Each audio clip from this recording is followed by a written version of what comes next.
Hi friends, ఈరోజు మనం lemon రైస్కి ముందే చేసి పెట్టేసుకుంటే అప్పటికప్పుడు లెమన్ రైస్ కలిపేసుకోవచ్చు. కావాలి అన్నప్పుడు కలుపుకోవచ్చు.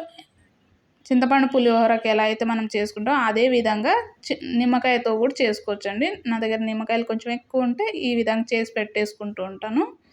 ముందుగా స్టవ్ మీద కడాయి పెట్టుకోండి. ఆ తర్వాత శనగపప్పు, మినపప్పు, ఆవాలు, జీలకర్ర, ఎండుమిరపకాయలు, కరివేపాకు, పచ్చిమిరపకాయలు ఇవన్నీ వేసి బాగా వేయించుకోండి.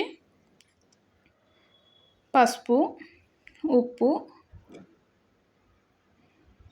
కొంచెం తక్కువ వేసుకోండి. మళ్ళీ రైస్లో మనం కలుపుకునేప్పుడైనా వేసుకోవచ్చు, అడ్జస్ట్ చేసుకోవచ్చు. ఎక్కువైతే మళ్ళీ బాగోదు.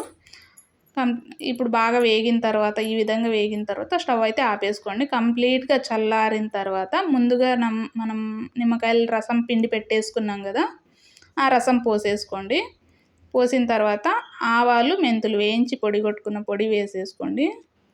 ఒక 2 స్పూన్స్, ఎక్కువ ఏం అవసరం లేదు. ఇలా చేసుకొని ఒక బౌల్లో స్టోర్ చేసి పెట్టేసుకోండి. బాటిల్లో 1 మంత్ వరకు నిల్వ ఉంటుంది. ఇన్స్టాంట్గా అప్పటికప్పుడు రైస్ ఉంటే చాలు, అలా కలిపేసుకొని వెళ్ళి తినేయచ్చు. పల్లీలు ఒకటి వేయించి పెట్టేసుకుంటే సరిపోతుంది. వేయించిన పల్లీలు అప్పటికప్పుడు వేసుకుంటే బాగుంటుంది టేస్ట్. లంచ్ బాక్స్లోకైనా ఈజీగా రెడీ అయిపోతుంది. చాలా టేస్టీగా ఉంటుంది. మనకు డిఫరెన్స్ ఏం తెలియదు. నిమ్మకాయలు ఎక్కువ ఉన్నప్పుడు ఈ విధంగా చేసేసుకోండి.